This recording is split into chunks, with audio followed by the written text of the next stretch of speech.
This is Robert Clotworthy, and you are listening to Oak Island Plus, a discussion of Oak Island and other mysteries from around the world. Here are your hosts, James McQuiston, Oak Island theorist and author, along with John Hamels, PhD and historical researcher. Get the whole story right here, brought to you by Rabbit Hole Investigations. Hello everyone, and welcome back to Oak Island Plus, episode 26. I'm Doc Hamels and Jim McQuiston, and we have a pretty nice show going on today. Jim, this is jam-packed with information, and I got to do a shout-out to you. The work you've been doing on these slides and the production of these shows is just outstanding, and well, thanks. It's been a real pleasure over the years now working with you on these things. I mean, wow. That's all I got to say is wow. Well, you know, and it adds up, and like with the Knights of Malta, we ended up having to do two episodes. Right. We're pretty close on this This one, is but close. we're going to squeeze it into one episode. Okay. Well, I want to do a shout out to everybody that's been watching our episodes here on YouTube and chatting with us on Facebook. Our last show with Leon Briggs was outstanding, and we got a lot of nice comments and continue. So we hope that we can continue bringing you episodes of history and the backstories of what was going on not only in Nova Scotia but including Oak Island. Huh? And we've had something like 110,000 views, right? Yeah, it's pretty close now. Yeah. So, I mean, thank you. We appreciate your support on this. So, Jim, this is such an interesting show today because it really crosses hundreds of years of history. Yes. And, you know, it is long and a little bit complex. But if you think of it as in three parts, Mm-hmm. we have the photos of Roosevelt when he was on Oak Island in 1909. There were way more photographs than anybody's ever seen. Well, we've only seen three of them. On TV, right? Yeah. And Doc found a special photograph that we're going to get to. But then the second part of it is we're going to show you that the Roosevelts, Eleanor and Franklin, were more Scottish than they were anything. Mm-hmm. They go back to all of the theory that we've been talking about for the last 2 years that I've had in my books. Eleanor's connected to almost all of it. It's just amazing.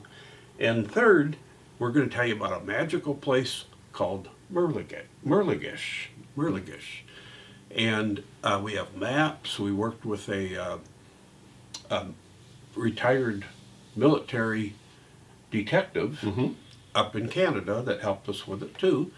And so it's just amazing. So we got to get into it here, I guess. All right. So, you know, when you on TV you hear, oh, Roosevelt was on the island, And that's he it. lost his boot. And he lost his boot. And that's about it. But today we're going to do a deep dive, folks. So sit back, relax, and remember that if you want to stop this video and read the slides or come back to it 100 times, we're a resource library for history right now. Yep. So where are we going to start, Jim? Well, on the screen right there, you can see it says Merligish. Now, it was spelled at least three different ways. Right. But this is the way it was spelled in the original deed for it, so we're sticking with that as much as we can. And we're calling it the Roosevelt connection to Oak Island. And this is a picture that you've seen a lot. Yeah. So Roosevelt's the one with the pipe, right? Right. Okay, just to help people out here. Well, in 1909, he visited Oak Island with some friends of his who were involved in a dig. And he possibly was financially connected. We're not sure. Some records say he was, but nobody's been able to find the actual document. And of course, we're document driven. But it was under the supervision of Henry, who sometimes used the name Harry, Bowden. Now, I found out that he's a distant relative of FDR through their Mayflower families. And there were 27 photos taken that day or the days that he was there.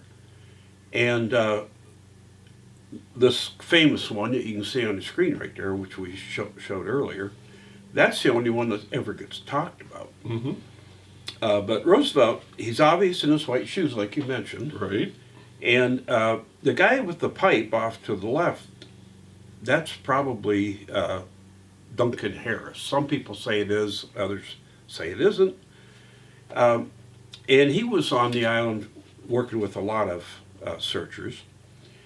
And Roosevelt actually wrote him a letter in 33 saying it would do both you and me good to go back to Oak Island for a month, which I thought was pretty cool. That's in the middle of the Depression. Maybe he was hoping he could get some little break from the action. Well, Yeah. that was a tough time, wasn't it? But just left of Roosevelt is Harry Bowden, and that's the guy that put this all together. Mm-hmm. And Harry is just like the nickname for Henry, just like Prince Right. Harry is Mm-hmm.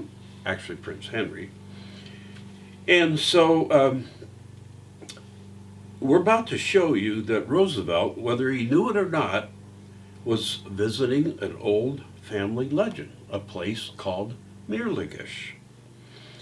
And we've proven that this is a very large area of Nova Scotia that included Oak Island and existed for 125 years on maps and in deeds from at least 1630 to 1655. So folks that are watching right now, they may never have heard this term.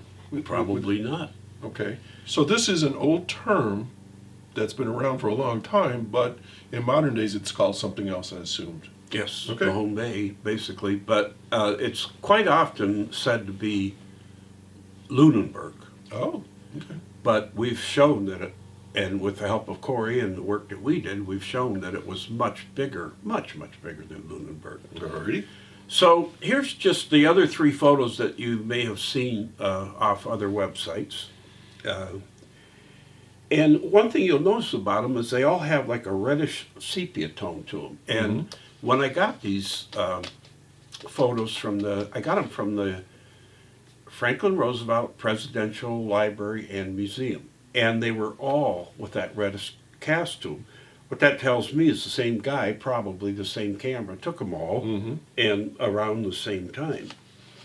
But there's 27 altogether. 2 of them kind of are just a slight different shot of the same thing, so they're almost like not there. But if you don't count them, there's 25 unique photos. And the thing about this that I found interesting was this was only 12 years after they found the parchment. They pulled up the parchment. And that's one of the most significant finds they've ever had. And this is just a dozen years later when FDR is there. So for folks that are looking at the slides right now, can you orient them where these guys are? Well, in the one on the far left, you can see one of the Isaac Point trees. Okay. And what we determined after looking at this for a while is that they were on Smith's Cove at the Money Pit, and Smith's Cove was right down below them, and then Isaac's Point, where all the trees are, that little elephant trunk, is right across there. Okay. And Bowen said that when they got there, they found 2 pits. They found the Money Pit, and they found a pit that another group had dug. So they cordoned off that whole area, and that's what they were working on, those 2 pits. And that, what you see there is kind of like a hammer grab, like an old-fashioned hammer grab Well, there. that's why I was real interested in that. And that pole that it's hanging from is the pole they're setting up in the middle photo. Okay. They're just setting it up. Well, if you look right straight across that direction, that's the mainland. That's probably where Oak Island Resort and Marina are, right across there. So you're right at the tip of the Money Pit Hill, looking from the Isaac's Point trees are behind you in this photo, and the mainland's in front of you. Now, there's quite a bit of distance there, and the foliage must have really been cut down a lot to be able to see that. And then this is one of the sheds that they built. It's a really rough-cut lumber shed, and then they covered them with tar paper. And so when you see them in that earlier photo, and you see the tar paper behind them, Okay. that's just either this shed or another shed with the battens on it to hold the tar paper down. Gotcha.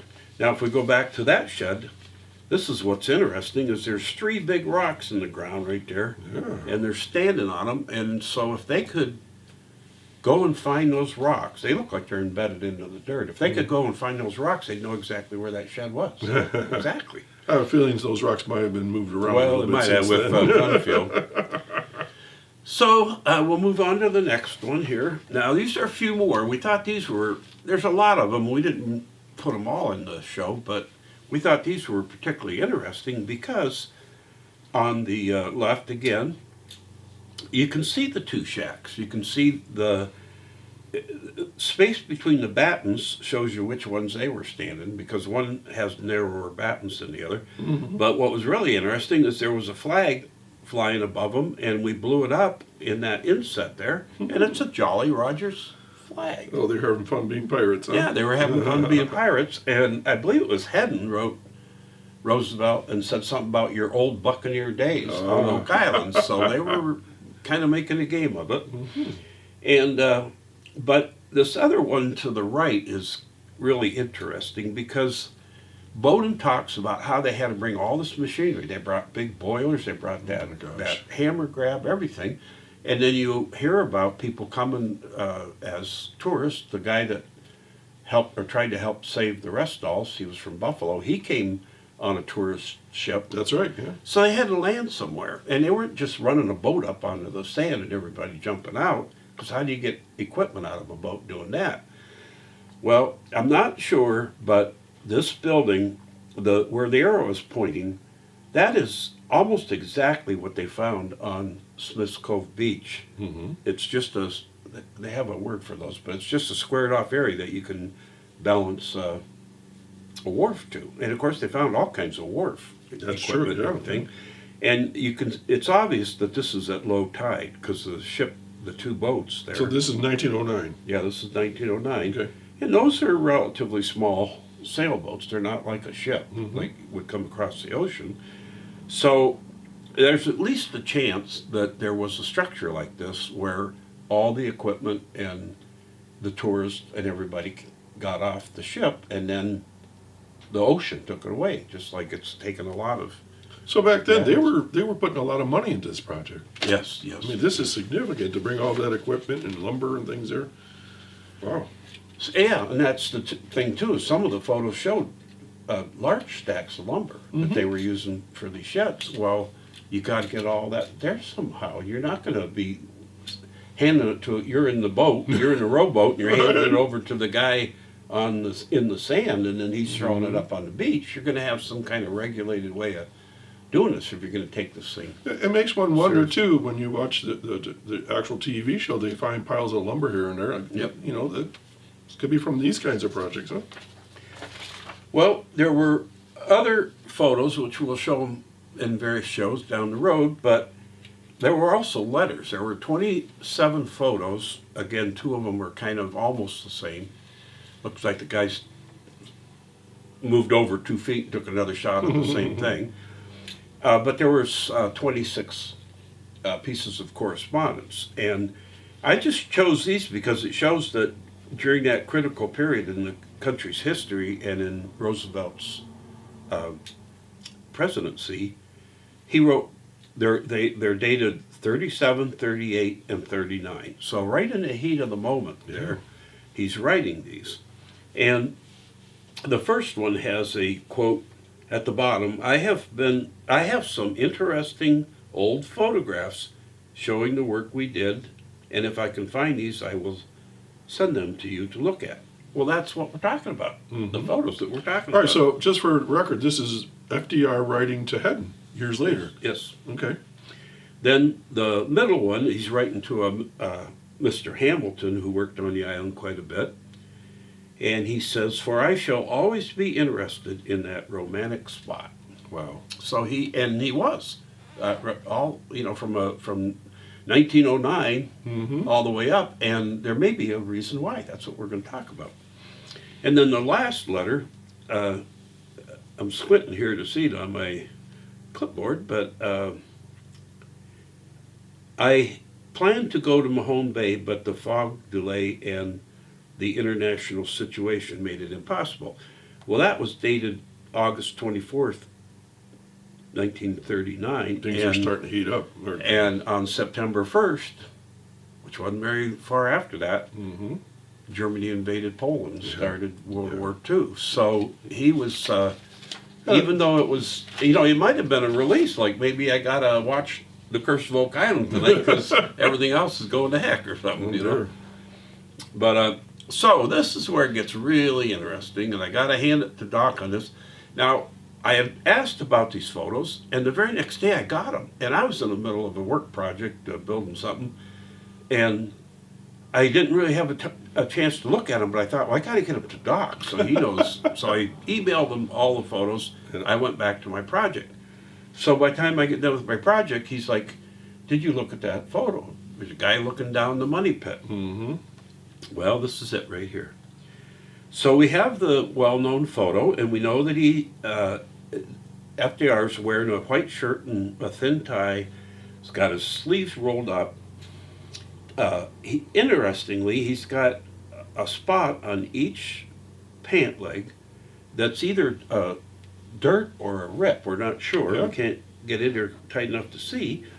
And on his, what would be his right shoe, he has a bunch of dirt on his white shoes. Who wears white shoes to a dig? I know. And I used to always joke about he must not have been doing too much work if he had white shoes on. But it turned out to be a clue for us. In the next photo over, I've actually circled the dirt on his white shoe. So the center photo is one of the 27 photos that they sent me. Wow. And Doc, I think he called me up, I don't know. Yeah. He said, look at that photo. Look at that guy standing there looking down the money pit. And I'm like, oh, yeah, I did. Wow, I didn't get a chance to see it yet, but you're right. So the shed that they were standing by is right off to the right-hand side in that photo. Mm-hmm. So they would have been looking at the money pit when the photo was taken. Wow. Look how close he is. Holy cow. And here's the fun part. The guy that's standing there, I blew him up as best I could, white shirt, thin tie, rolled up sleeves, the same stains on his pants that FDR had in the other one, Mm-hmm. and he's got dirt on his right white shoe. There's absolutely no chance that that's anybody else but FDR. And this is the first time that anybody's noticed it ever. I've never read it, seen it on TV or anything. You're welcome. We have 2 pictures of FDR. But there's more. Yeah, there's more. You want to take it?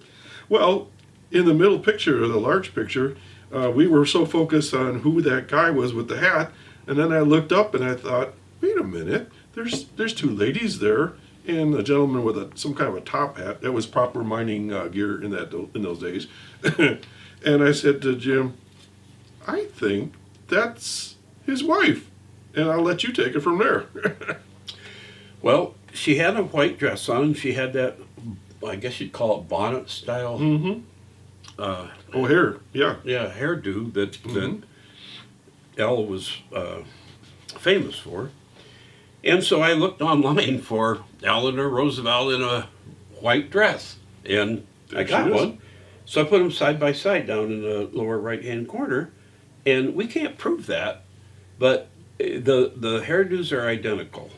And they were married for a few years by that point too. Yeah. So they probably traveled together. So there's, we may not be as sure of the Eleanor photo, although we're pretty sure of that, but we're absolutely sure that that's the second photo of FDR, and he's looking down the money pit, which is so significant.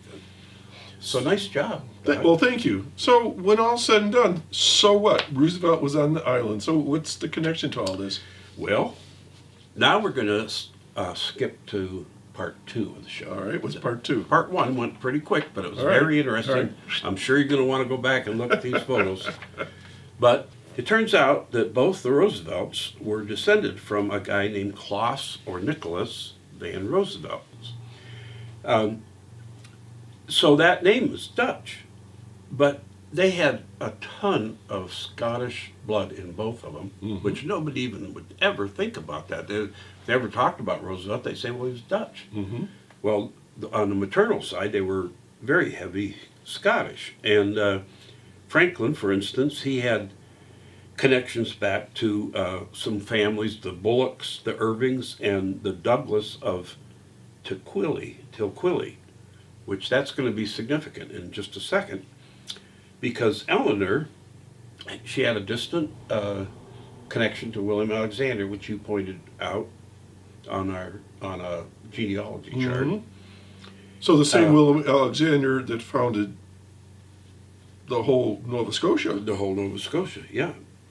And Franklin, he could claim kinship to Sir Thomas Temple, who was the last Knight Baronet of Nova Scotia to receive any land, and that land was this magical place that we're going to call Mirligash, because that's what he called it.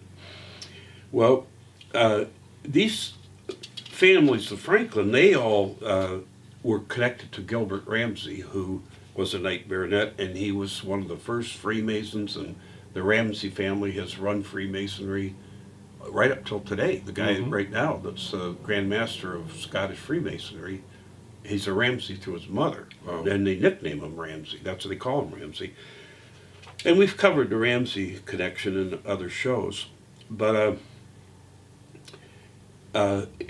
Lord Dalhousie was the guy that created Dalhousie University, just an hour from Oak Island. He also commissioned the survey of Oak Island in 1817, which is what we found the H.O. stone to be, survey stone. Right. So all of it's, you can just see it's a circular bunch of history, and you have to consider it all. You have to consider all of this to decide what really went on. Well, Roosevelt's link was Sir Thomas Temple, Knight Baronet. He owned Mirligash, and he bought it because he became a co-governor, and so they split it. He got the Mirligash side, and the other governor got the western part. Well, let's do a quick review of Mirligash, what it is and how it came about. It's in the charter, right? Yes, he, after a few years, I think it was in an effort to create an alliance with the French leaders, he issued a deed to the French leaders for Mirligash. And that is the oldest known written word of Mirligash. It was from 1630, and nobody's been able to find anything sooner than this was the Latours. Okay. Yeah. Okay. Claude and Charles Latour. And William Alexander put this together? Yes, and his buddy, L. Strachan, who we've talked about forever, stealing the big treasure, signed it as a witness. Okay. So it's, it just tightens right up. Well, and the connection was that Temple's grandfather, Thomas Temple, had a John Temple who was the father of this Thomas Temple. But he also had a daughter, Mary, and she married Robert Nelson of England, and this couple had 2 sons, and one of them was John Nelson, who was a direct ancestor of Franklin Roosevelt. You can trace him right down to, I didn't go into it here because it is, it takes a few generations, but he's so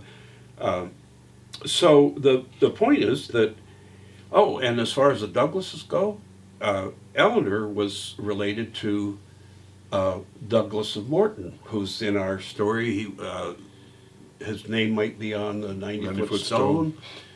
And so the Douglases of Morton created the Douglas of Tilquilly by buying some land that was called Tilquilly, and that's where those came from.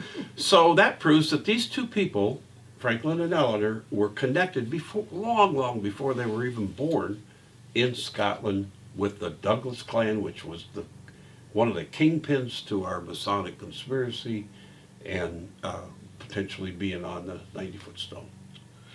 Whew. I know. I don't think anybody's ever brought this forth, have they? And so the bottom line is, did Franklin and Eleanor Roosevelt's family once own Oak Island? And we think we have the proof that they did. Well, as I was saying, Eleanor was actually connected to everything we've been talking about, everything. And it's a kind of a wordy slide, but she after the death of her parents, they both died around the same time, she went to live with her maternal grandmother, who was Mary Livingston Hall of the Livingston family of New York. And this family migrated to Scotland from Scotland over to the Dutch Republic back when they were having some religious wars going on, and then to New York in the 17th century. And they descend specifically from the fourth Lord Livingston, whose name was William.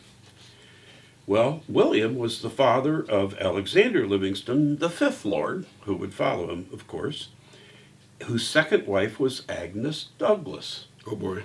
And there's where Eleanor's connection to the Douglas clan comes in. And Agnes was the daughter of John Douglas, 2nd Earl of Morton. And Morton's ancestors again created the Douglas of Tequila brand, if you want to call it that. And but that's not all for the Livingston family, because we talked about the establishment of Mary's Chapel, which eventually became the first Freemasons Lodge. Well, Elizabeth Livingston MacDonald, she built Mary's Chapel. She was given the land by the father of Mary Queen of Scots. And that eventually became the Freemason Lodge. And Alexander, 5th Lord, he was the guardian of Mary Queen of Scots. Oh boy. So now you got a direct ancestor of Eleanor Roosevelt being the guardian of Mary Queen of Scots, and also being involved in the purchase, or the building actually, of Mary's Chapel, which is not to be confused with Mary Queen of Scots. That was for the Blessed Virgin Mary, why that chapel was built. And this is amazing that the Alexander Livingston, the 8th Lord, in 1631, right in the middle of our story of Nova Scotia, he was named the commissioner of the colonies of Nova Scotia. Her ancestor was the commissioner. So how much closer do you have to get than that? But we get even closer, because David Livingston of Dunnipace, you might remember that name, he was the 4th man ever knighted as a baronet, but he was also the cautioner, or like the bail's bondsman, for Al Strachan in the trial. So this connects Eleanor through her family to everything we've been talking about. The Knights Baronet, Alexander Strachan, the founding of Nova Scotia, the colony, the whole ball of wax. And I think we can refer folks that are watching right now to prior episodes that we have. We talk about William Alexander and the Knights Baronet, and the names that are all associated in there. We talk about the first Freemasons that were associated with this, and it's all connected, everybody. It's all connected. Yeah, the chapel that her ancestor built was where William Alexander's 2 sons and his partner Al Strachan all became the first 3 Freemasons. So the connection is so deep, it's just unbelievable. And where else would you find this? I mean, and then they're standing on Oak Island in 1909. And so, anyway, we'll look at this next slide here. This kind of explains the Douglas connection a little bit. They were both connected to the Douglas clan, as we explained, and it was always, or almost always, led by whoever was Douglas of Morton at the time. And on the secret ciphers of Mary Queen of Scots, which I found these I looked for 3 months. I found them in the National Archives of the UK. They were in amongst 400 letters. They sorted them out, scanned them for me, etc., etc. So, but as we were working on the Masonic Conspiracy book and all that, we found that these symbols that you see off to the left, but they're very large, that is directly off the 90-foot stone code. Now, you may want to argue whether the code's real or not, and we did a show on that and everything, but what they are is, it's the cross of Lorraine, which the Templars used, It's the Masonic symbol, Master Mason. Master Mason, and the letter C squared off. Well, on the writing below that, handwriting below that is Mary Queen of Scots' actual handwriting. And she had the Lord. I didn't understand what that line meant originally. The L-O colon great spelled G-R-E-T, and you could tell that was kind of treasurer or treasure, but she wrote it on a second code sheet, the Lord Great Treasure. She spelled great right, and she spelled out the word Lord. So we know that that cross of Lorraine in Mary's mind and in Mary's cipher code meant the Lord Great Treasurer. Well, who was the Lord Great Treasurer at the time of our theory about the Oak Island and the Money Pit? None other than William Douglas of Morton, Wow. the Lord Great Treasurer of Scotland and Master Mason. So that's the link that directly connects Eleanor Roosevelt to the 90-foot stone. If you connect the dots, and Rick said one time, he said, James, he always calls me James, connects a lot of dots. And he said, now sometimes it's an interpretation of that dot, but still, he connects a lot of dots. And that's kind of what we do here. We're like, oh, did you see this? And then I'll send an email or a text off to Doc and say, I just found blah, blah, blah. And I'll look into it. And then an hour later, he's like, yeah, that connects to whatever. And that's how we carry out our research. So that's part 2. So we're already through the first 2 parts of the show. Now it gets a little sticky. So in 1630, on April 30th, William Alexander, of the MacDonald family, by the way, proprietor of Nova Scotia, issued a charter to the most powerful Frenchman in what they called Acadia, and that would be Claude de La Tour and his son Charles de La Tour. And the land was identified in the deed as Mirligesh. 1630. In 1630. And it consisted of a great stretch of land, apparently extending from La Have almost to Halifax, which in the middle of that is Mahone Bay in Oak Island. So the tours were already there, right? Yes. Okay. And Charles had kind of taken the commanding lead, but Claude, his father, went back to France to try to get supplies, and he was captured on the way back, taken to England, probably sweet-talked by Alexander into, I'll give you this knighthood if you'll play ball with me. So the location of this place, now there's other name spellings, like Mirligesh without the S in it, and there's Mirligash, G-A-I-C-H-E, but there's no doubt that they're talking about the same place because we got a ton of maps that show it's the same place. So again, we're going to use the version with the S in it because that was in the original charter. And the location of this place is what we're going to prove in this part of this episode.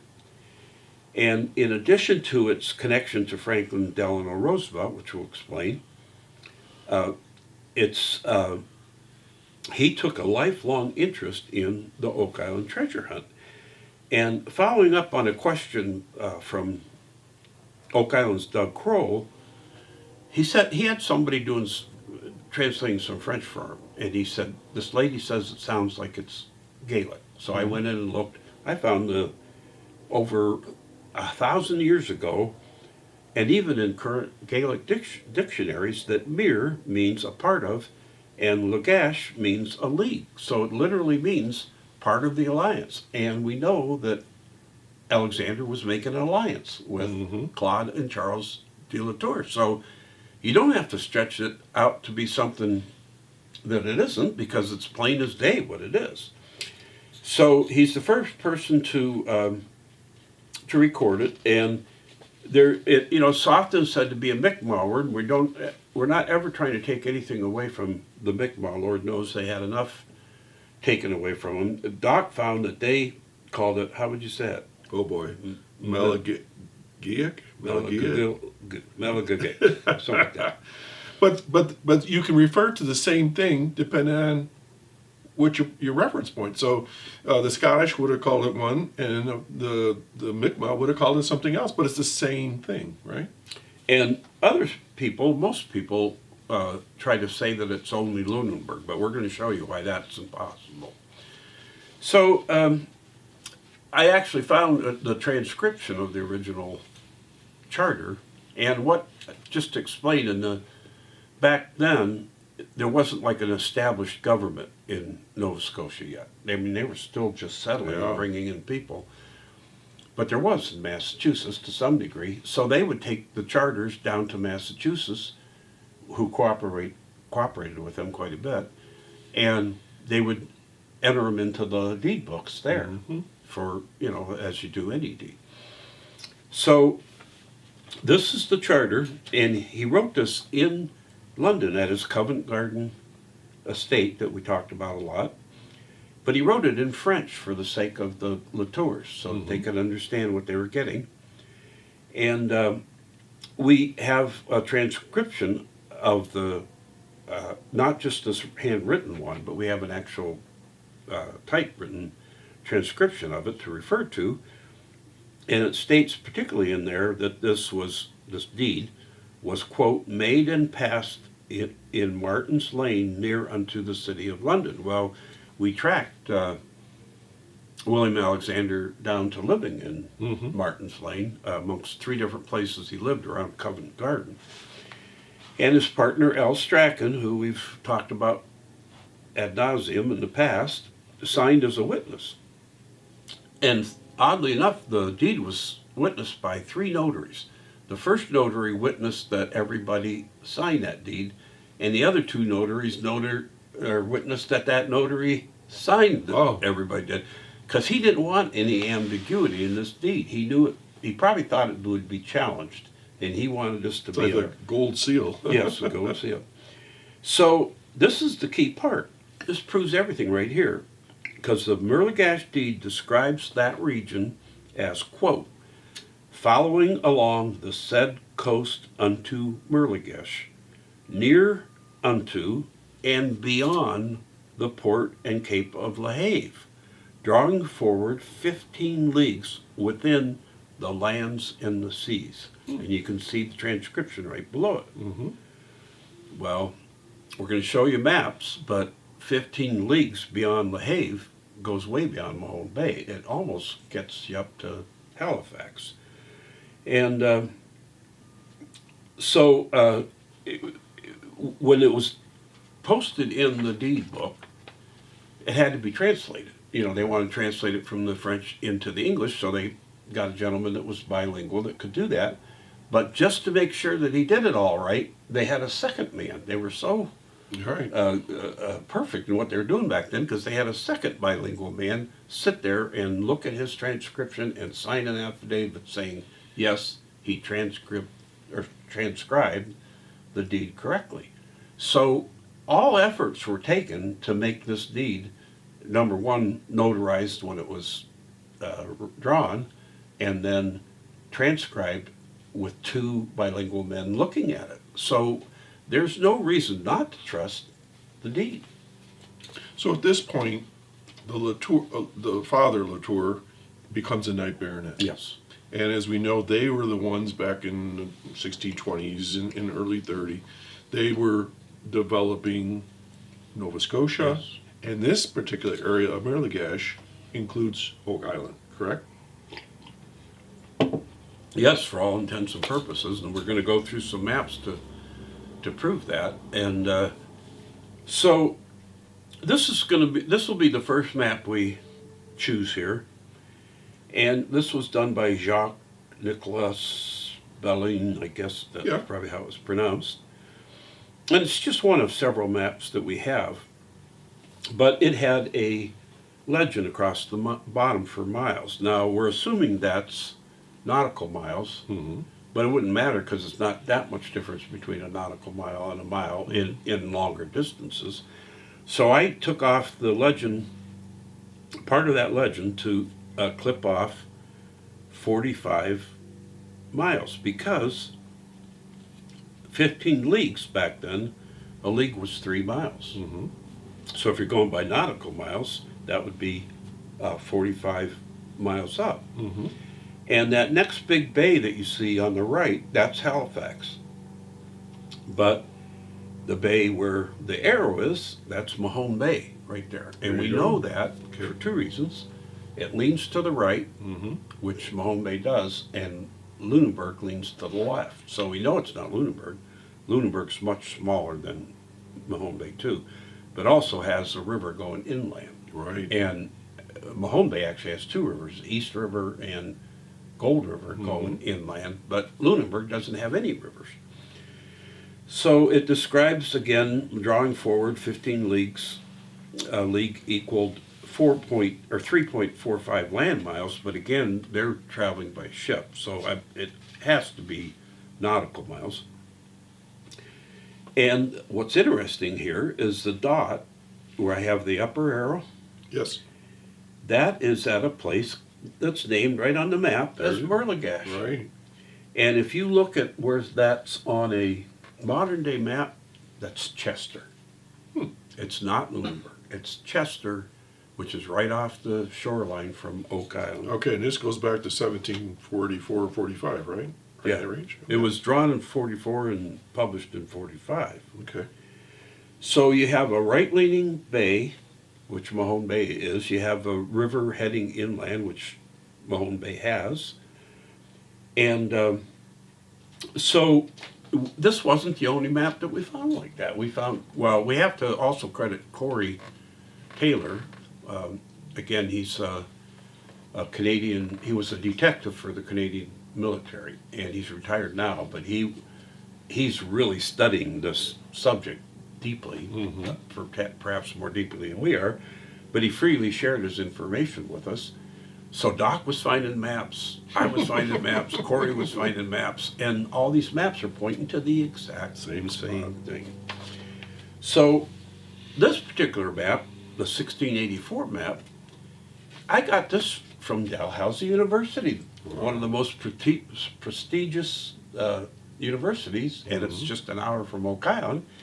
They were actually, I don't know if they were offering it up for sale or not, but it was drawn by some French explorers, and it was described by Dalhousie as a manuscript journal detailing an expedition along the Atlantic coast of Nova Scotia and parts of New Brunswick, etc., July 19th, 1684 through September 14th, 1684. So that'd be the summer season, pretty much the same summer season the Leginas work on the island. And the word Merlegash, which was spelled G-A-I-C-H here, is on this map 3 times. There it is.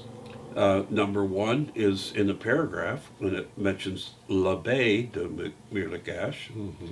Number 2 is centered in the drawing, and it says B de Merlegash, meaning bay again. At the bottom, it's written upside down, and it says La Pointe de Merlegash, which would mean the entry area into it. And number 4 was curiously called Cape Dior, which we're going to talk about that in a minute. So what I did was I took this map and I laid it over a modern Google map, and I obviously stretched it a little bit or shrunk it side to side, but it drops right over top of it. Now, you could not possibly, there's nobody in the world that could make that fit Lunenburg Harbor at all, because it leans to the opposite direction. So you've struck out on the very first thing. So let's look at Cape Dior for a minute on this next slide. Cape Dior just meant it was a shiny point of land, like for a landmark, and it could be gold, it could be copper, or it could just be gypsum or something that was something shiny, shining, where they could use as a landmark. So in the case of this map, it's shown on what would be the southwest corner of Mahone Bay. Now, there's 2 maps that refer to that, but there's other maps that put it on the other side of Mahone Bay, but they still put it on Mahone Bay. Okay. And So sometime during 1632 or a little bit after that, Nicholas Dennis, who was the lieutenant for Isaac de Razilli, the Knight of Malta that everybody's talking about now, they went into Mirligash Bay, and he states it specifically, and his quote is, setting out from La Have and rounding Cape d'Or. One enters the Bay of Mirligash.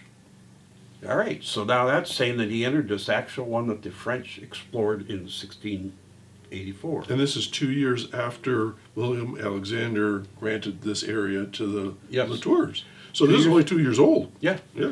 And we talked in a previous show how the Knights of Malta under Isaac de Razilli chased the balance of the Knights Baronet settlers out that were under William Alexander. So through an agreement, the King of Scotland gives Nova Scotia back to the French. Yes. And Razilli and folks and Denny's, they are the Knights of Malta that basically escorted most of the Scots out. Right, and there were about 50 that were, I'd call them rogue Scots. Right. They refused to leave, so they had to actually track them down. And we had that in another show, too, but they actually had to track them down and convince them, you're going to die, we have 300 men, you got 50, we'll give you a ship and we'll send you back to England. And they did leave. Now, we found that 6 of them didn't. Right. They were Metis. Right, and we talked about that last month.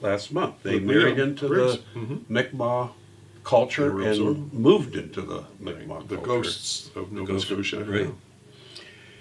So what he writes is that, he says that it's about 3 leagues in depth. Well, we know that a league was 3 miles, so now you got a 9-mile deep, not deep down, but deep into the land. Into the land, yeah. That's about what Mahone Bay is. Depends on what point you measure. But it's certainly not Lunenburg, because Lunenburg's only about 3 miles total from the point in, whereas Mahone Bay is, like as I said, it's actually about 10. But they're guessing. Right. So this describes it pretty well then. Yeah.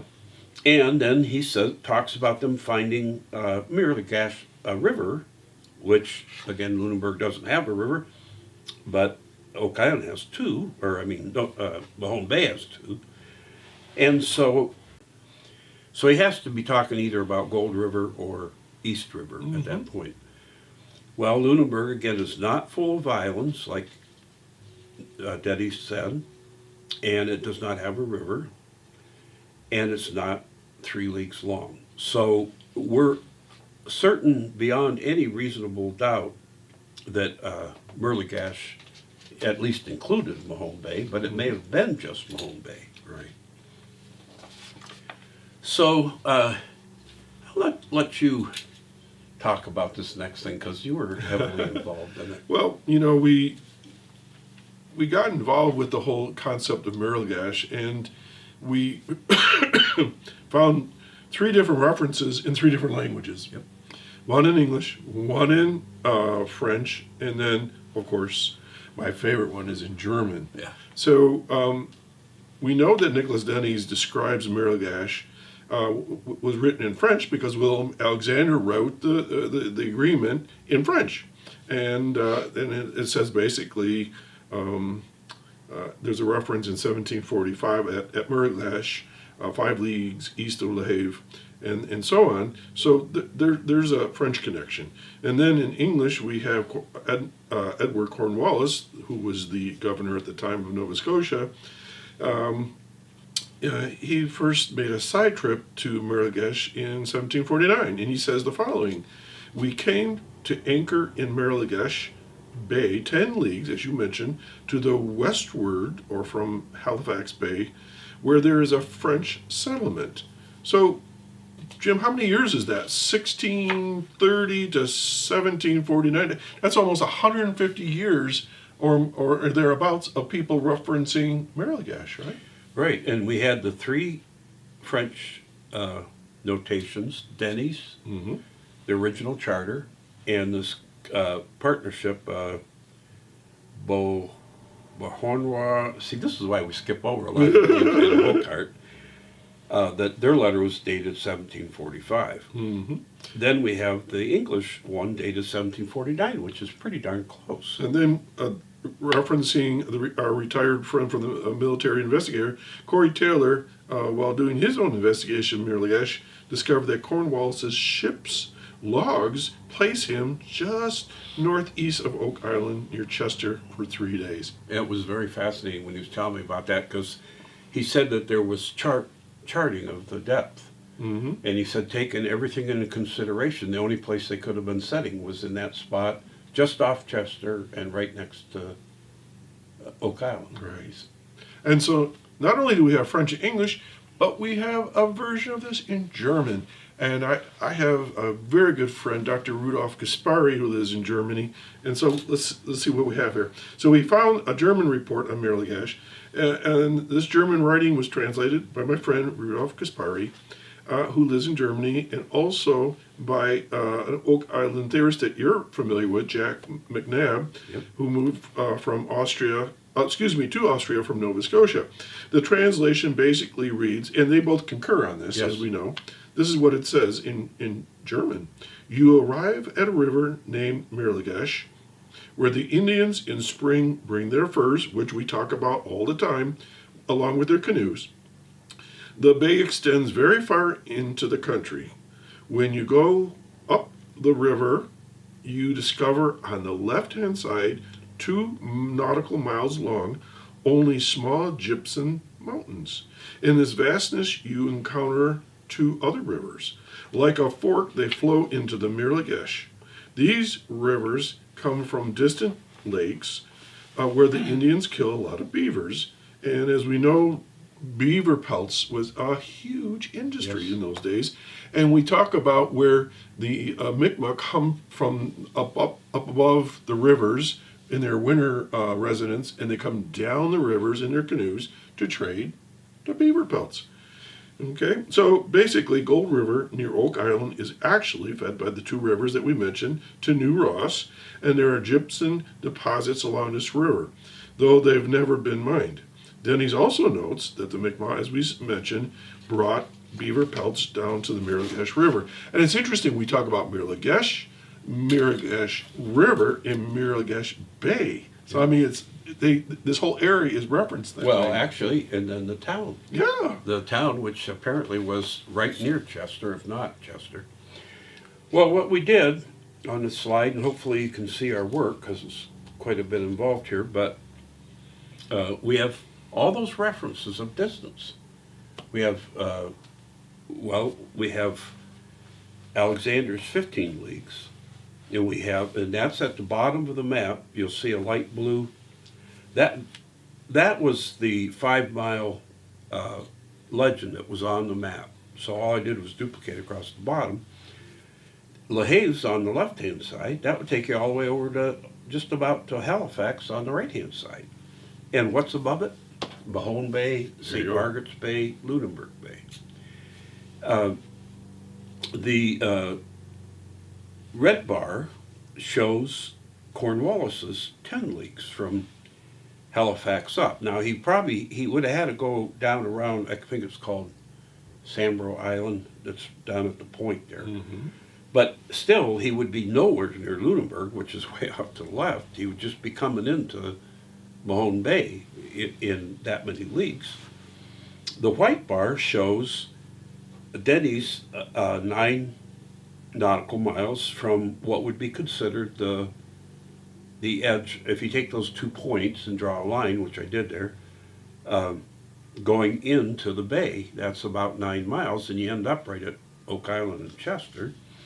And then the green bar, hopefully these are showing up good enough on your screen at home to see them, but the green bar shows the 5 leagues of these 2 Frenchmen whose names I can't pronounce. Mm-hmm. And they're all pointing right to the heart of Mahone Bay, right where Chester is on the shoreline and Oak Island is just offshore. So basically, this is Mirligesh. Yeah. Okay. And it's not us saying that. It's Alexander, it's Denny's, it's Cornwallis, it's these 2 Frenchmen whose name I can't pronounce. Right. So historically, They're all it's there. given dimensions or distances in leagues, and they're all pointing right up to that spot.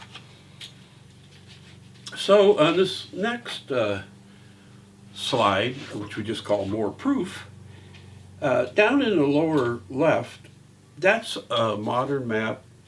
I believe you sent me that. I'm not sure. We get stuff from everywhere, but it was either you or Corey in this case. But those light blue areas on that map are gypsum deposits. Okay. And right there where it's pointing is Gold River, right? Like just the as it was German described. text said. Now they've never mined it, from what I can tell. Then, if you look at the middle map, at this position number 2, you can see where the two fairly large rivers blend into the Gold River to get all the way down to Mahone Bay and splash all around Oak Island. And that's just, again, like the German description was. To fork, they actually use that word. And then on the last one, this is another map that shows Mirligash again, right at the point of Chester. And you have Lohave, and then you have this other bay that leans to the right with actually two rivers coming out of it, and it says Mirligash, and right below the H and the E of Mirligash is a dot, and that's what they're designating as Mirligash, and that's right where, well, not right, but really close to where Chester is. And we know just from all history is that if an area was settled by one group of people, it generally was done for a good reason, so the next group of people come along, settle in the same spot, because it's already laid out for them. And often rename it. Yeah, and often rename it. So that all harkens back to the German description as far as the fork in the river and the gypsum deposits, and it adds another map. Well, we have two more maps because we're going to prove this as best as we can, because I want to tell you, I've already had pushback from what you might call the mainstream, and I've never been a person to complain about the mainstream. I always thought it was sour grapes on the part of the writer, but I got to tell you, I had quite an email back and forth with a supposed expert on the location of Mirligash, and they would not even consider these, let alone explain them. But how can you have so many maps? And these are not all of them. But from below the black and white map there, it has Mirligash again at Mahone Bay in a rightward leading bay. And then the map at the right is from 1755, and that's the newest map, I guess you'd say newest. So that pinpoints Mirligash as existing from 1630 to 1755. Wow. It's 125 years. So this just wasn't a little whim. This wasn't just a little village, a fishing village or anything. This was a substantial area mentioned in deeds. And So back in the day, if you said, I'm going to Mirligash, People everybody knew. knew what it was. Yeah. But somewhere along the line, obviously, the term got put aside, renamed. Maybe it was too long. and it was spelled three different ways, so that might have confused people. But Corey Taylor, again, he provided an important quote, and it was referring to surveyor Robert Morris. Now, he's the same guy that originally surveyed Oak Island into the 32 lots. So whenever you see that map of all the lot lines on Oak Island, you can thank Robert Morris.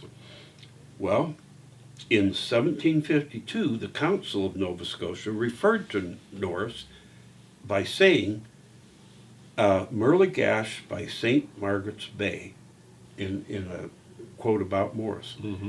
Well, not even the most hardened skeptic would ever place Lunenburg near St. Margaret's Bay. Yes. Why? Because the whole vastness of Mahone Bay separates the two of them, probably 30-some miles. So again, we have, what's interesting about this map is that it splits the word up. It has Mir at the top and then Lagash at the bottom. And again, it could be kind of what you were saying. It's such a long word to try to sneak into a very busy map already. But it has a circle right there, right at Chester again. So the maps prove it, and Corey's proven it, and we've proven it. And so if people want to continue to be skeptics about it, I guess that's their choice. But our assessment of Merligash, people have been puzzled by the lack of a mention of Mahone Bay. And people would say, oh, it must have been such a secret that nobody would talk about it. But it was simply because it was named Merligash, not Mahone Bay. That didn't come along until much later. And it was mentioned many times over a 125-year period, again from the charter of 1630 up to that last map we found. So hang on a second. So basically some folks in mainstream history and so forth are saying Merligash was just like a flash in history. It wasn't a big deal? Yeah, they're saying it was just an... How can they say that? I don't know. They haven't studied the history like we have, I guess. Gosh, it's there. And over this substantial time period, it would defy all logic that if Merligash was mentioned all this time about Lunenburg, and nobody mentioned anything about Mahone Bay, because Mahone Bay's way bigger than... Right. And it's more, well, I would say it's more significant. It's just got more stories in it. There's more islands. There was 300 and some at one point. They're disappearing fast. So there's stories about Merligash. There's maps about Merligash. It's always shown as a right-leaning bay with rivers going up into the inland. And it's many of them show a village called Merligash at Chester. And so we're just presenting what's out there in black and white and sometimes in color. Mm-hmm. It's been out there for a long, long time. So I began working with Corey on the true location of Merligash back in 2020 and extended into 2021. And he's assembling his conclusions into a manuscript, which is currently entitled The Vanishing of Merligash, Lies, Deceit, and Destruction in Colonial Nova Scotia. Oh boy. And his assessment is that it was the true location was purposely hidden for political and military advantages. Well, this fits in with the research that we just did last month, mm-hmm. where Professor Nicole Gilhus pointed out the severe lack of evidence of the bands of people, whether they were Mi'kmaq, French, Scots, or Metis, or mixed blood groups, living in that area in the 1600s. And yet, through diligent inspection of diaries and logs and birth, death, and marriage records and lingering oral and family traditions, at least a skeletal view of who these people were can be produced. Because, for one thing, a lot of the French missionaries, the Jesuits and Capuchins and all those, wrote here and there about these families. So mm-hmm. it had to be pulled out of all those things, which Nicole did a tremendous job doing that, and we valued her work. And it ties in with what we learned from Leon Briggs, too. Absolutely. So in his conclusion, Corey writes, the history of Merligash was lost because of intentional decisions made by British officials to protect their settlement at Lunenburg. By renaming the region and altering official records, the English effectively erased Merligash from their maps and documents. The Acadian and Mi'kmaq presence there was not only forgotten, but deliberately omitted from the history record. Wow. Wow. Yeah. That's why we don't hear about it. That's why we don't hear about it. But all those years, 125 plus years, it was there. It was there. Wow. And Lunenburg took its place, or took its name anyway. He has a theory of why that happened too, but we can't get into that now. Right. But so the evidence is there. It's just not our guess, and it's not Corey's guess. It's the maps, and it's the written documents, German, French, English. And so I just wanted to say a word on Nova Scotia place names, and we're not in any way intending to take anything away from the Mi'kmaq, because again, they've suffered enough, as all Native Canadian or Native Americans have. But it's often said to be a Mi'kmaq word. But the first time it ever appears is in Alexander's deed in 1630. And in Gaelic, it means part of alliance, which is exactly what Alexander was trying to create with the Latours. So there are two other locations up in Nova Scotia, and we talked about the one, Anticosti, because that became part of Alexander's realm in the second charter, the 1625 charter. Well, anti means against, or the opposite of, and costi in Gaelic is the coast. So Anticosti Island literally meant opposite the coast. And what was the coast? It was the west side of the St. Lawrence River. And down that St. Lawrence River was, of course, Quebec, who they were in battle with. And one of the first people up there was Champlain, and he actually referred to Anticosti Island originally as Antiscotti in 1612, then Antiscotti with a Y on the end of it in 1613, a year later.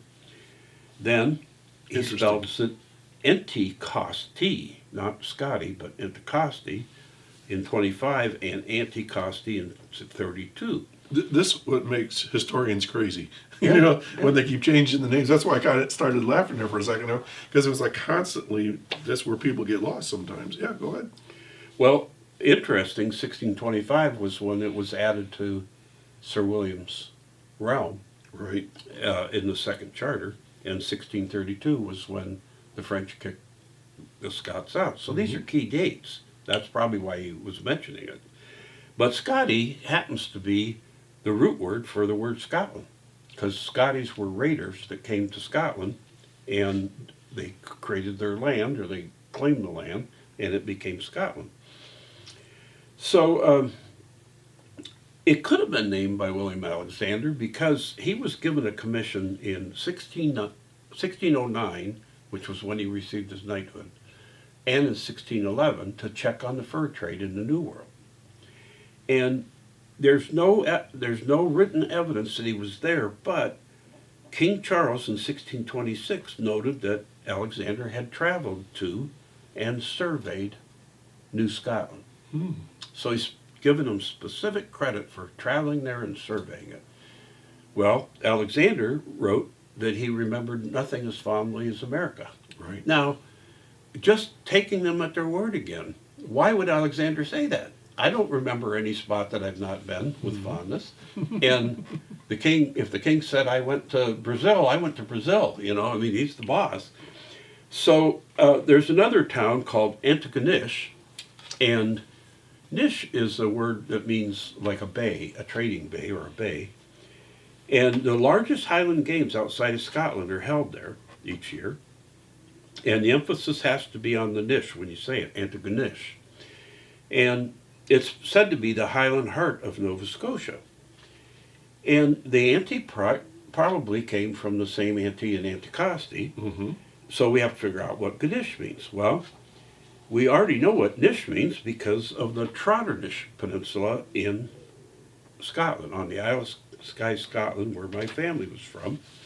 And trotter meant trader, Viking traders trading with the Scots. And nish meant the bay they traded in. So it literally means Trader's Bay. Antigonish Bay, Antigonish, I gotta say it right, Antigonish, Nova Scotia, is almost an exact mirror image of Trotternish. And the word too in Gaelic, surprisingly, was sometimes written as go, G-O. So thus, Antigonish could mean opposite the trading bay, which in fact it was, because the town of Antigonish is right opposite the trading bay where they traded.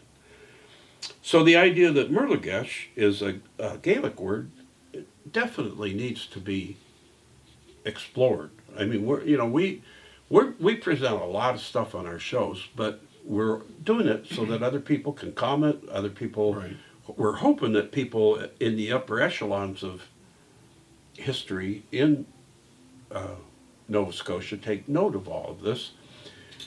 And so this will be our last slide right here, and we're glad you stuck with us. We know it was wordy and everything, and you can go back and read it over again, but you're not going to find this anywhere. You're not going to find it. Unless you want to spend all the time, all the months of whatever the This was a long time all coming, this and yeah. all that Corey's been working on it since 2020. So there's years of research in this, and there's maps, and there's written word. So this is what we feel is FDR's true connection to Oak Island. So it originally belonged to whatever indigenous tribe visited it, and that's more than likely the Mi'kmaq. In 1621, it became Nova Scotia, and then it was owned, in theory at least, by William Alexander. So he would own Oak Island. And there is some evidence that he and his family members lived for a while at New Ross, and we did a nice show on New Ross, too. You folks really need to go back and check out the shows we've done, because every one of them is, they might not be as wordy as this one, but they're jam-packed with info. And then in 1630, he wrote the Merlegash deed to Claude and Charles Latour, and this is the oldest known writing of it. So the Alexander family's tradition is that they left there in 1630, the same year as the deed, but they came back in 1641, and they stayed there for a while until the British chased them out, because they were hunting down the Alexanders at this point. In the year 1656, this Colonel Thomas Temple that we talked about earlier and Colonel William Crown became joint proprietors of Nova Scotia by buying out Charles de Latour's patent for his Knight Baronet title. And by this purchase, they agreed to pay Latour's debt, and it was like 3,379 pounds, which today would be a small fortune, right? So Temple took the Merlegash area, and he was then made a Knight Baronet by Charles II. So he's the second Knight Baronet to own it? So Well, I Latour guess- was one, Yeah, and then this guy. Yeah. Wow. yeah. And if you want to, the founder of the Knights Baronet owned it. Well, that's William true. Alexander. So it'd be it's- three. So Oak Island's been under control or influence anyway of the Knights Baronet for a long, long time. Temple took the Merlegash area, and in a private conversation between Temple and his nephew, John Nelson, who was a direct ancestor of Franklin Roosevelt, it's held at Harvard University. And Temple writes about, he, quote, bought of Monsieur, yeah, Monsieur, bought of Monsieur de Latour all his lands lying in Acadia and Nova Scotia, beginning at Merlegash Wow. to La Have. So the very first bit of land he mentions in his notations is Merlegash. He never married, and he never had any recorded children anybody knows of, and he left his entire estate to this John Nelson, along with his holdings in Nova Scotia, which probably by then the French had put pretty good control on it by then. Nelson's daughter, Rebecca, all these genealogies get a little hairy, but this one's so important. John Nelson, who inherited Merlegash, his daughter Rebecca marries Henry Lloyd. This couple had a daughter, Margaret, who married William Henry Smith. William and Margaret had a daughter, Rebecca, who married John Aspinwall. Now we're getting into the Plymouth colony names. From this marriage came John Aspinwall Jr., who married Susan Howland of the famous Mayflower family. That's potentially the most famous name in the studies of Plymouth colony. The Howland name, and a lot of people descend from that guy. Okay, drum roll.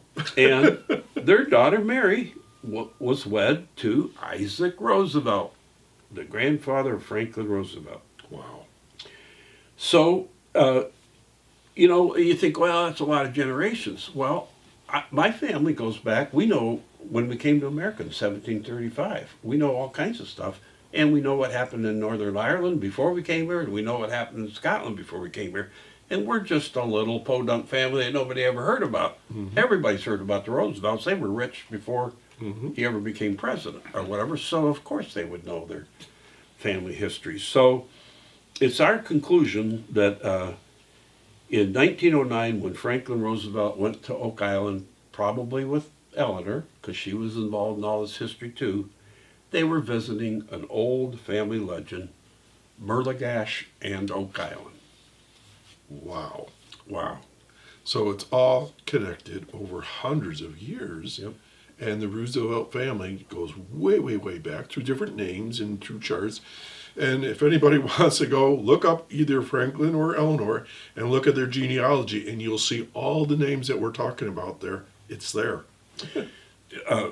Because she was related to Livingston of Dunipace, who was the bondsman for Strachan. She's got that connection with Strachan. She's got the family connection with Sir William Alexander that you discovered.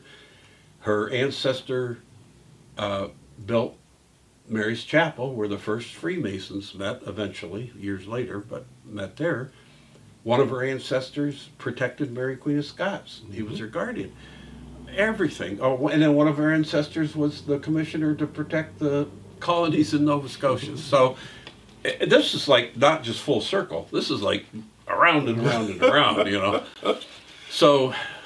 And the last thing I'm going to add was this morning, just for a heck of it, I checked something out, and we've talked about the connection of the Knights Baronet, and then how many of them evolved into Freemasons. Franklin Delano Roosevelt was a master mason and a 32nd degree Shriner, and Grand Master too. And he was honorary Grand Master in a number of states. So here we go. If you work it back, we've got it all together through the Roosevelts. So anyway, we hope you enjoyed the show. We don't ever want to overwhelm you, but we don't want to underwhelm you either. Right. We want to present the evidence for what it is, and we know we'll get a couple thousand people that just absolutely love this show, because we always do. I think our average was around 4,000 a show or something. But anyway, so that's the program for today. All right, so we're going to sign off now. I'm Doc Hamels and Jim McQuiston. Thank you for being here. See you next time. Bye-bye.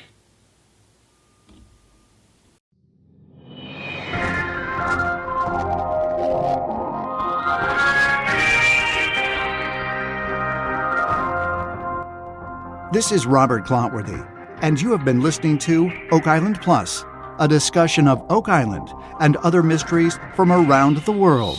Be sure to catch every episode.